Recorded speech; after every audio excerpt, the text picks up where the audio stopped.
Hey everybody, and welcome to my garden. So it's been a minute since we put up a video and a lot has gone on. So I kind of got into the summer just maintenance zone, not a lot happening, but then we had a big event. Ryan and I got married actually in our backyard, and so that took up a lot of our time. So now that fall is here, there's a lot of cleanup and planning for next year to do. So that's really what I'm working on today. I'm going to turn the camera around and show you current state, and then kind of talk through what I'm going to be cleaning up today.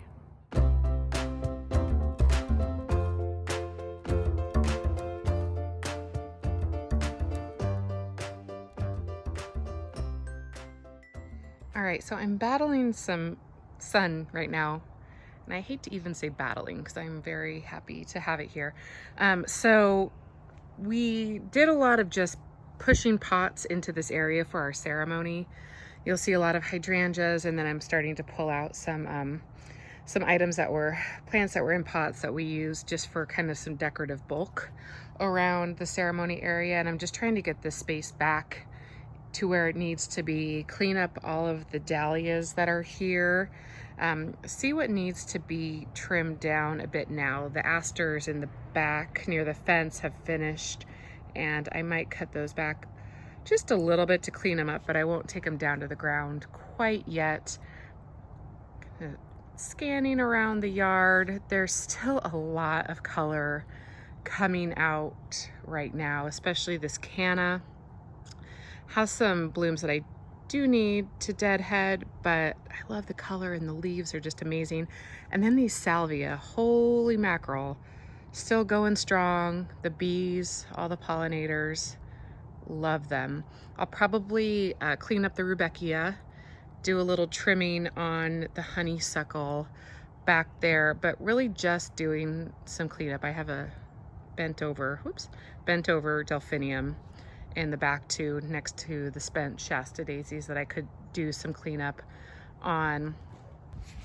Swinging around to this side, I'm going to take down these roses, just deadhead them. I'm not going to do anything drastic to them yet. It's not that time of year.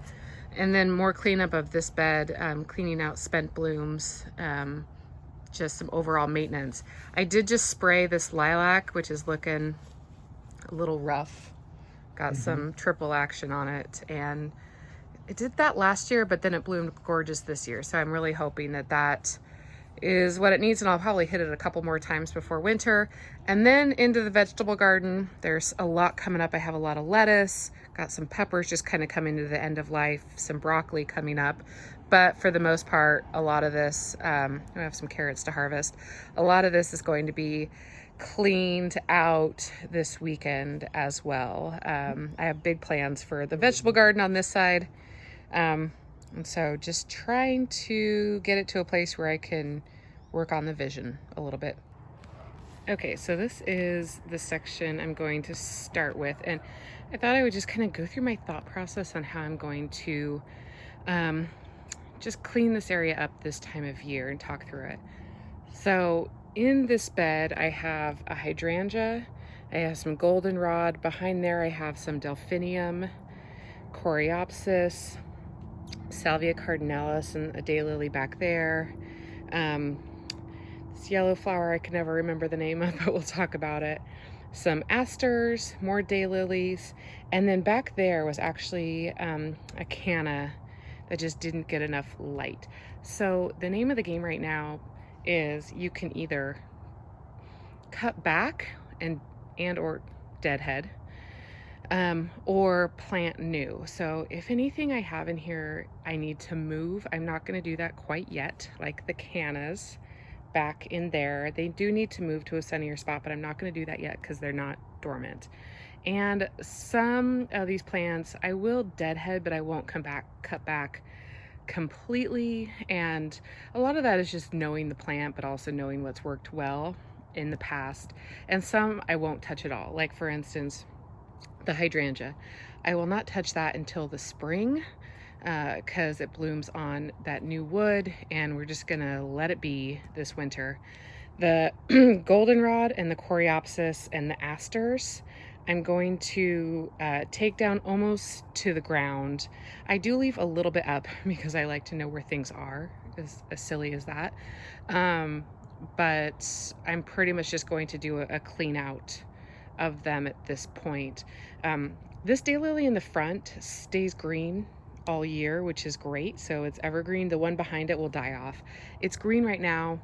I'm not going to touch it. I'm just going to let it go and be beautiful until it's not beautiful any longer. So we'll just leave that green. For the roses, it's really hard to see, but for the roses back here, I'm just going to deadhead. You don't prune roses until February. And these hot lips, I might cut them back a little bit, but I think I'm going to give them a few more weeks of growth because they're actually looking really good and they had a lot of fungus this year. So I'm just going to keep them as it is. The last in this bed is this dogwood tree. Oh, this dogwood tree. So I'm going to shore up the branches just to clean it up from the bottom and then probably take the top and clean that up. I'm not going to do that today, but just so you guys know, that's my plan.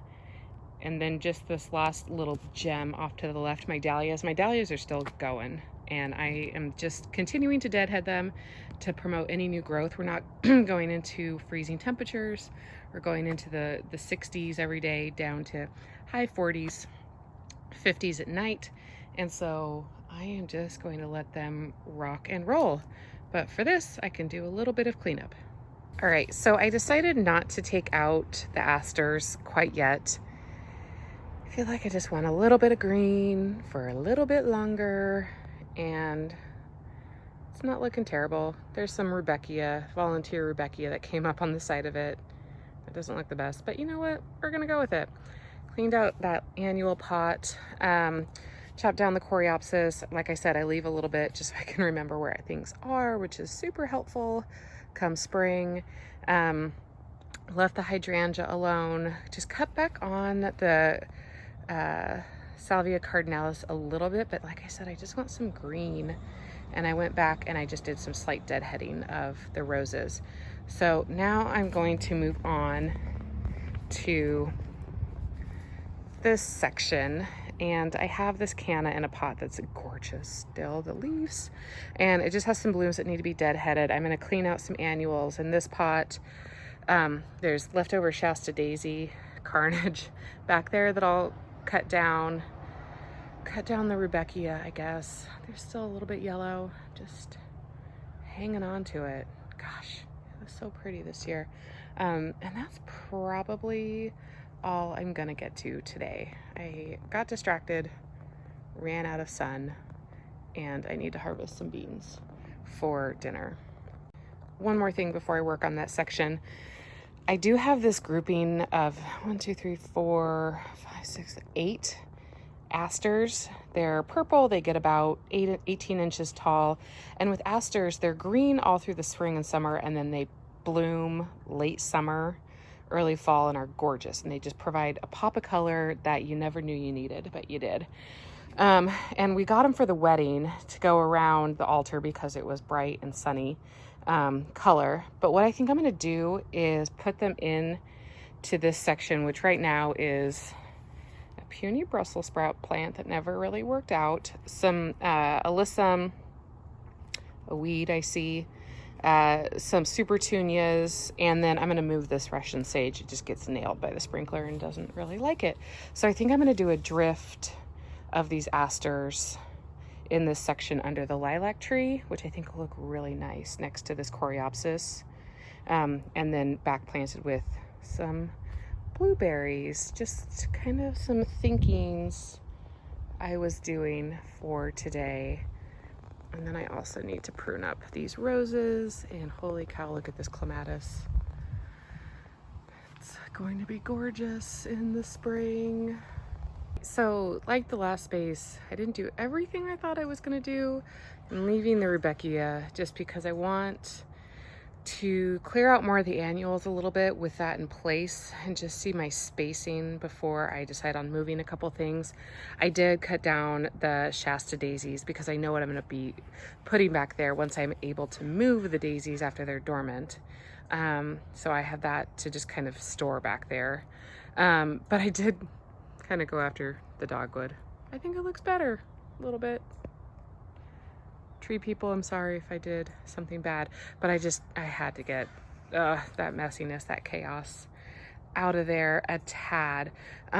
So I think that's all I'm gonna get to today. The name of the game right now is just kind of little projects at a time. Don't let everything that you have in your garden right now overwhelm you.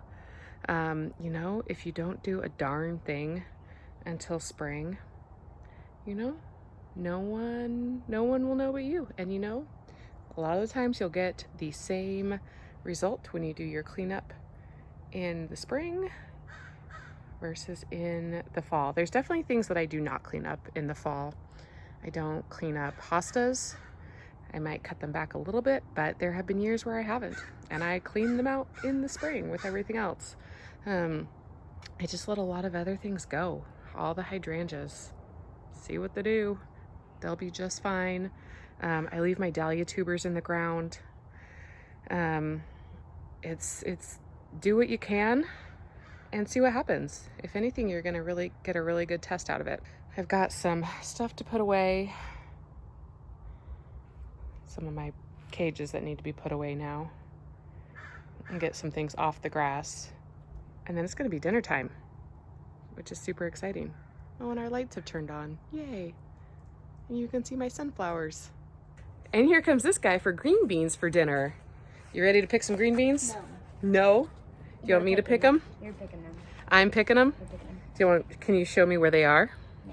I don't know where they are. You don't know where they are? No. I'll show them where they are. Nope, those are peppers. We'll get there. All right, guys. Thanks for joining me in my garden today, and I hope you got a little something out of it, maybe a little inspiration to get outside. I know the days are few and far between that are nice, that don't have rain. So if at least you're here in the Pacific Northwest, that we're in that time of year. But if anything, just give yourself grace. It's been a long summer, a long year, and if you just want to let it go till 2021 like everything else, go for it. Your garden will forgive you. I found the green beans! And he found the green beans. Here we go. Thanks, guys. Bye. If you like what you see here today, be sure to click the like and subscribe button. And if you want to be notified of new episodes, click the bell.